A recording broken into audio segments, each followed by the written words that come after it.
Good afternoon class 11th students.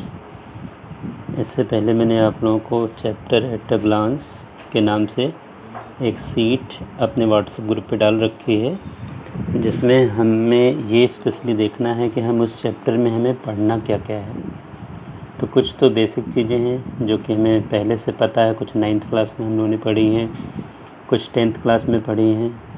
और चूँकि chapter some basic concept in chemistry हैं, तो इस चैप्टर में जो कुछ भी हम पढ़ेंगे वो पूरे केमिस्ट्री में किसी न किसी जगह पर उसका इन्वॉल्वमेंट है।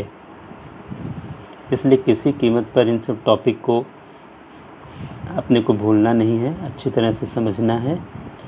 सबसे पहले तो ये ध्यान में रखना है कि केमिस्ट्री की डेफिनेशंस क्या हैं। जैसा कि इससे पहले हम लोग 9th क्लास में, 10th क्लास में या उससे जूनियर क्लास में भी हम लोगों ने साइंस पढ़ा है। अलग बात है कि केमिस्ट्री फिज़िक्स अलग अलग आप लोग पढ़ते ज़रूर हो, लेकिन बेसिक देखा जाए ये पूरा पार्ट साइंस का है। तो अब हम लोग केमिस्ट्री को एज अ चैप्टर पढ़ रहे हैं, अलग से पूरा एज अ टॉपिक। एक यूँ मान सकते हो कि एक सब्जेक्ट के फॉर्म में केमिस्ट्री हमारे सामने आ रही है, और काफ़ी डिफरेंस अपने को लोअर सेक्शन से यहाँ पर मिलेगा। तो सबसे पहले केमिस्ट्री की डेफिनेशन में देखा जाए इन्होंने क्या बना रखा है। जैसा कि अपने को पता है काफ़ी लोग ऐसे होते हैं जो सबसे पहले सिंपल क्वेश्चन ही कर लेते हैं अपने से कि व्हाट इज़ केमिस्ट्री। तो केमिस्ट्री के रिगार्डिंग देखा जाए, chemistry is a science in which we study elements and the compound formed by them. सबको पता है कि एलिमेंट आपस में एक डेफिनेट रेशियो में मिल करके कंपाउंड का फॉर्मेशन करते हैं।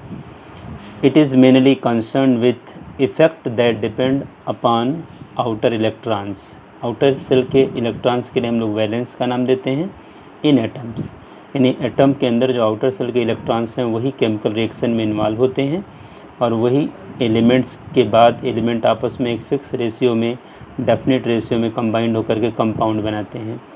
इन सिंपल वे में आप बड़े आसानी से यूँ समझ सकते हो कि केमिस्ट्री है क्या। Chemistry is a science in which we study element and compound and their properties. ऐसा भी हम लोग एक सिंपल वे में इसका डिस्कशन कर सकते हैं।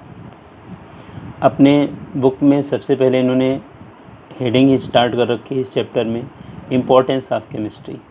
अब केमिस्ट्री के इम्पोर्टेंस को अगर देखा जाए तो हम इसकी इम्पोर्टेंस को किसी भी लेवल तक यूँ कहें कि मॉर्निंग टू इवनिंग अपनी लाइफ में हर स्टेप पर केमिस्ट्री का इन्वॉल्वमेंट है। सबसे पहले अपने को टीथ क्लीन करना है, टूथपेस्ट, टूथब्रश। ब्रेकफास्ट में अपने को जो कुछ भी लेना है, बटर, ब्रेड, काफ़ी चीज़ें देखा जाए, प्रोसेस्ड मिल्क या कुछ जैम, जेली, जो कुछ भी हम यूज़ कर रहे हैं। इसके बाद देखा जाए हम लोग लंच में जो कुछ भी हम लोग स्पेशली लेते हैं, फूड, ये सब देखा जाए केमिकल रिएक्शन के थ्रू हाइड्रोलाइज होकर के अपने को सॉलिड, सेमी सॉलिड या अलग अलग फॉर्म में अपने को मिलते हैं।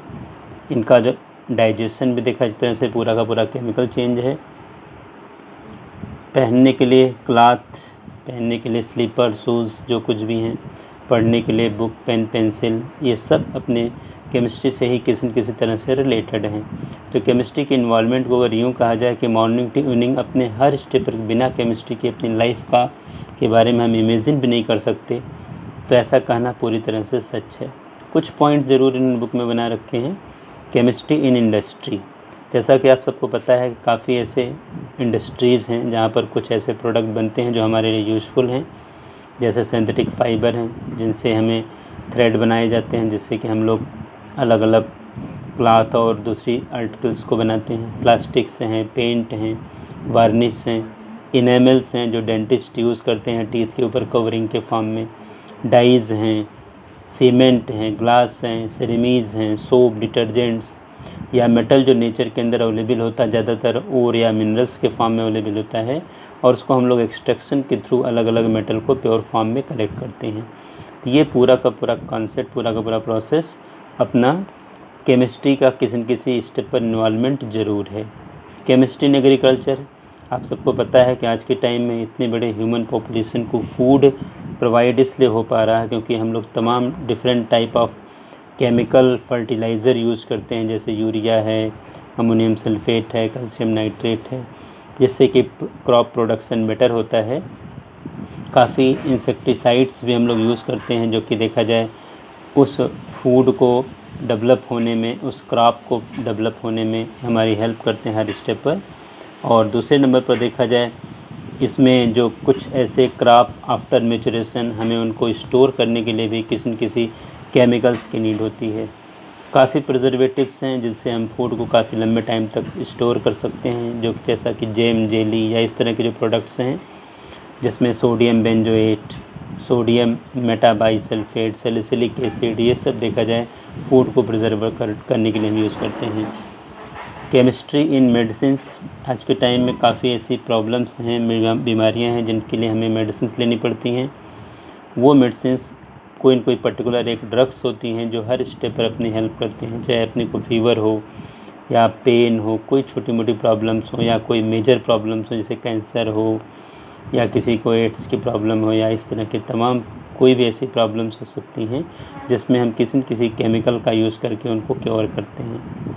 केमिस्ट्री एंड इन्वायरमेंटल ग्रेडेशन, आज के टाइम में इन्वायरमेंट में भी काफ़ी चीज़ें ऐसी हैं जो कि इन्वायरमेंट में सबसे पहले देखा जाए कि इन्वायरमेंटल पोल्यूशन को, इन्वायरमेंटल प्रॉब्लम को मिनिमाइज़ करने के लिए हमने काफ़ी स्टेप यूज़ किए हैं और वो अपने किसी न किसी तरह से हेल्प करते हैं। ये सब कुछ बेसिक चीज़ें हैं। अपनी बुक में कुछ और भी पॉइंट्स अवेलेबल हैं, एक तरह से आप लोग इसको रीडिंग लगाना और ध्यान से इसको पढ़ना। इसके अगले स्टेप पर हम लोग आना चाहेंगे मैटर। जैसा कि आप 9th क्लास में सबको पहले से ही पता है कि anything which has mass and occupy space is called matter. काफ़ी चीज़ें हमारे आसपास, काफ़ी चीज़ें ऐसी हैं जो कि मैटर के फॉर्म में अवेलेबल हैं। मैटर को देखा जाए हम लोग बेसिकली सॉलिड, लिक्विड और गैस 3 फॉर्मेट में डिवाइड करते हैं। जैसा आप सबको पता है, सॉलिड, लिक्विड, गैस के बाद अपना प्लाज्मा स्टेट है, बोस-आइंस्टीन कंडेंसेट, ये भी स्टेजेस हैं, लेकिन बेसिक वे में देखा जाए अभी भी हम इन 3 स्टेज की बात करते हैं। सॉलिड, लिक्विड, गैस के बारे में आप लोगों को पहले प्रीवियस क्लास से ही इसका आइडिया है कि होते क्या हैं। थोड़ा बहुत इनको बारे में आप लोग एक बार रफ रिवीजन में इस पॉइंट को ज़रूर ले लेना। आगे inter conversion of solid states of matter. जैसा आप सबको पता है कि सॉलिड को अगर हम हीट करते जाएं तो एक टाइम ऐसा आएगा कि हमारा सॉलिड मेल्ट होकर के लिक्विड बन जाएगा, और अगर लिक्विड को भी हम परमानेंट टेम्परेचर देते जाएं तो एक कंडीशन ऐसी आएगी कि वो बॉयल होकर के यानी गैस में चेंज होने लगेगा।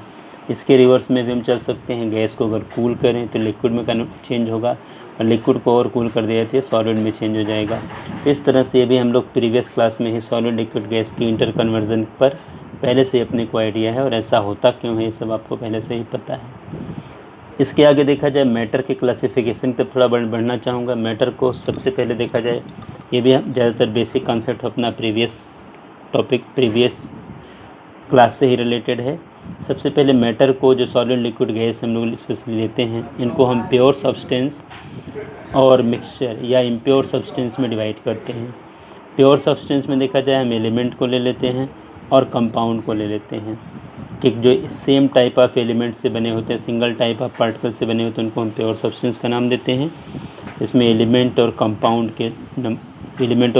आते हैं। मिक्सचर में देखा जाए ये 2 और more than 2 type of pure substance से बने होते हैं, एलिमेंट या कंपाउंड किसी से बने होते हैं। इसमें होमोजीनियस और हेट्रोजीनियस 2 पार्ट आते हैं। होमोजीनियस के लिए हम लोग सोल्यूशन वर्ड भी यूज़ कर सकते हैं, और हेट्रोजीनियस या नॉन यूनिफॉर्म कंपोजिशन है। हेट्रोजीनियस आगे चल करके अपना देखा जाए कोलॉइड और सस्पेंशन 2 टॉपिक में डिवाइड हो जाता है। इस वीडियो में हम बेसिक पार्ट डिस्कस करना चाह रहे हैं, बेसिक चीज़ ले रहे हैं जो कि आप पहले से जानते हो। एक बार इसको आपको सिंपल वे में रिवाइज़ करना है, और इसके अगले वीडियो में इससे आगे के कॉन्सेप्ट डिस्कस किए जाएंगे।